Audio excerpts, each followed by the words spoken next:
কি করছিস তুই এখানে বল? ওই যে আমার বন্ধু এসেছিল, তার সঙ্গে খেলছিলাম ঠাকুর গড়া খেলা। কোথায় তোর বন্ধু? এখানে তো কেউ নেই। এখানেই তো ছিল। জানো মা, তাকে আমি শিব ঠাকুরের মূর্তি করে দিয়েছি। বামা, তোকে আমি কতবার বলেছি এসব আজগুবি কথা বলবি না, তবু কেন বলিস তুই? আমি মন থেকে বানিয়ে কিছু বলছি না গো। ও মামা, দেখো না আমার হাতে মাটি লেগে রয়েছে।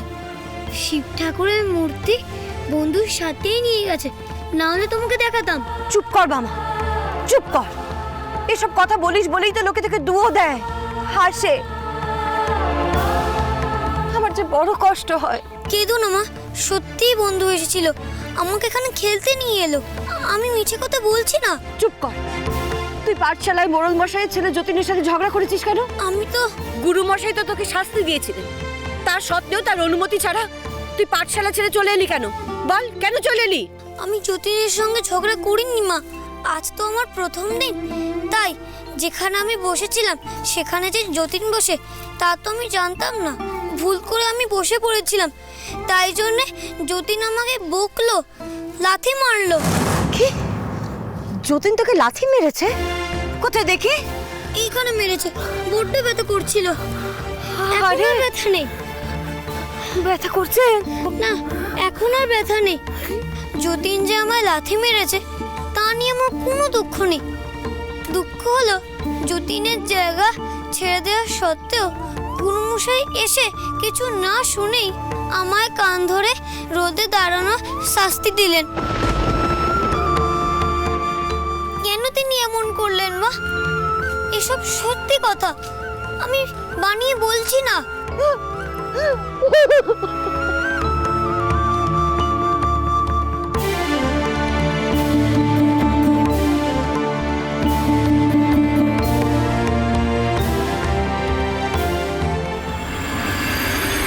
কেদার, আমি বলি কি, তুমি মায়ের গর্ভগৃহের দরজাটা এখন কিছুক্ষণের জন্য বন্ধই রাখো। সবেমাত্র মাকে ভোগ নিবেদন করেছি, তো মায়ের সেবা হয়ে গেলে তুমি বরং সকলের মধ্যে অন্ন বিতরণ করে দিও, কেমন? ঠিক আছে। বলছিলাম কি বড় ঠাকুর, এবার আর মায়ের ভোগ কাউকে মাগনা খাওয়াবো না, বরং ভোগের বিনিময়ে সকলের কাছ থেকে একটু। একদম না। মায়ের ভোগ বিলোতে টাকা কেন?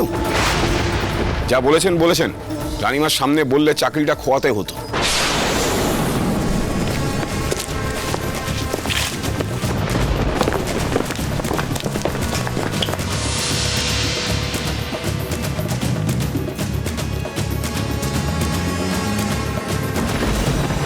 এই মন্দিরের চার্জে কে আছে? আমি আমি এই নাটোরের রাজকর্মচারী দুর্গাদাস সরকার। আমি এই মন্দিরের প্রধান পুরোহিত ঈশান ভট্টাচার্য। সাহেবের পায়ে গড় করি, আগে অধমের নাম নীলমাধব, আমি তহসিলদার। এটা হচ্ছে তারামায়ের মন্দির, কিন্তু আপনারা এখানে? আমি কোম্পানির নতুন জেনারেল রেমিংটন। এই প্রপার্টি কাহার আছে? এটা নাটোরের রাজবংশের অধীনে আছে। তাড়াতাড়ি উহাদের বলিবেন ইংলিশ সরকারকে ট্যাক্স পে করিতে, অর এলস এই মন্দির কোম্পানি নিজের প্রপার্টি করিয়া লইবে।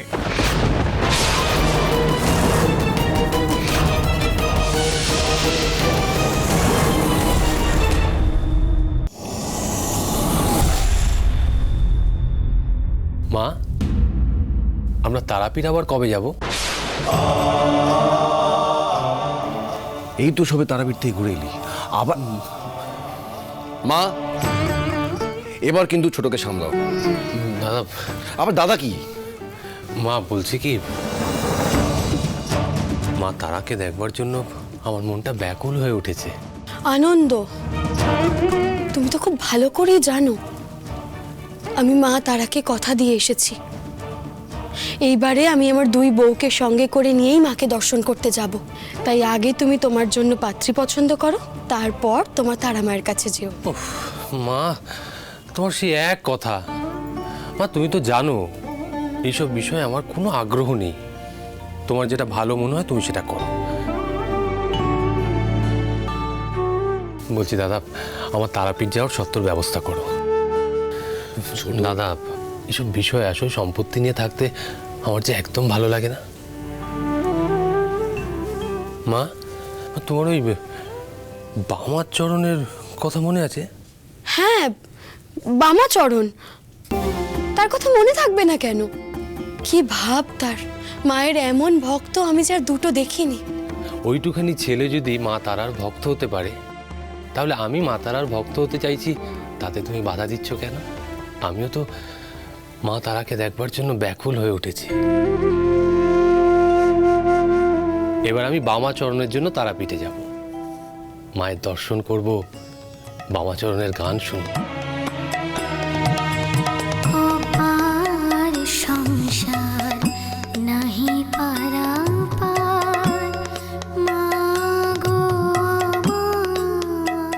দাদা, বলছি তুমি তারাপীঠে যাওয়ার জন্য সত্তর ব্যবস্থা করো। ছোট মা, মা গো, জয় তারা। ঘটক মশাই, আমার এমন একজন পাত্রী চাই যে যে আমার এই আত্মভোলা ছেলেটাকে সংসারের বাঁধনে বাঁধতে পারবে। তা কি আর হবে মা? ঠাকুরপো যেভাবে সারাদিন ধরে তারামা তারামা করে ঘুরে বেড়ায়, এমন ভবঘুরে ছেলের সঙ্গে কোনো মেয়ের বিয়ে দেওয়া কি ঠিক হবে মা? শেষে মেয়ের ঘর থেকে আমাদেরই দুষবে। একদমই ঠিক মা, আমারও কিন্তু তাই মনে হয়। মাধবীলতা ঠিকই বলছেন। বড় বৌমা, ভবিষ্যতে আর কখনো এরকম কথা মুখেও আনবে না। আমি মানছি আমার আনন্দ একটু আত্মভোলা, ওর বাবার মতো বিভোর হয়ে থাকে মা তারার জন্য, তাই বলে তাকে সংসারে বাঁধবো না, এ তো হতে পারে না। আনন্দকে সংসারে না বাঁধতে পারলে ও হয়তো ওর বাবার মতোই একদিন এই সংসার ছেড়ে পালাবে। আমি তো তাই চাই মা। ঠাকুরপো ঘর ছাড়লে এই বিশাল সম্পত্তি সব আমার হবে। ঘটক মশাই, আপনি যত শীঘ্র পারুন একজন সুপাত্রের সন্ধান করুন। যে আজ্ঞে রানীমা। মা, তুমি যে পণ করেছো এই বৈশাখেই ছোটর বিয়ে দেবে, তা কোনো পাত্রী তো তোমার মনে ধরছে না দেখছি। মনে না ধরলেই আমার মঙ্গল। সেটাই তো আমার চিন্তা বরেন্দ্র।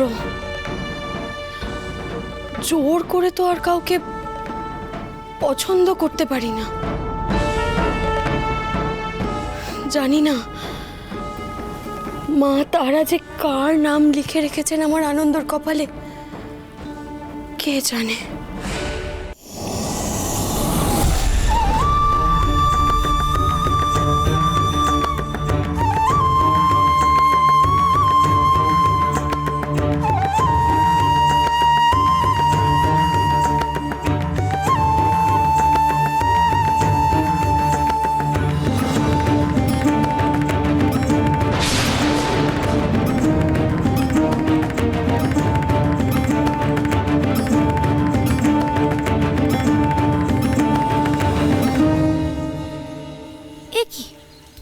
পুকুরের ধারে অমন করে দাঁড়িয়ে আছে, কি কি করছে? না বাবা, আমার জন্য তুমি মরবে না। আরে সরে যাও, সরে যাও, পড়ে যাবে তো। আমার মতো নভাকে মেয়ের এই সংসারে বেঁচে থাকার কোনো অধিকার নেই। আমি মরলেই তো সব শান্তি।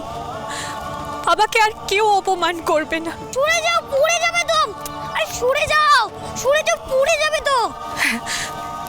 আমাকেই মরতে হবে, হবেই।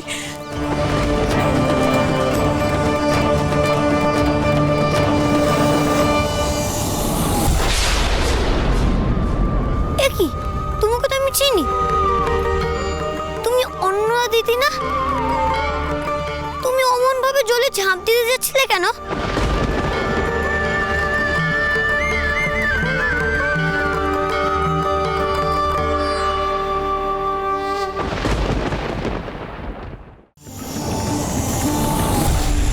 এইরকম হন্তদন্ত হয়ে কোথায় চললি রে বাবা? বড্ড দেরি হয়ে গেছে যে, এখন আমি পাঠশালায় পৌঁছাতে পারলাম না। ওইদিকে আবার গুরুমশাই রেগে যাবে।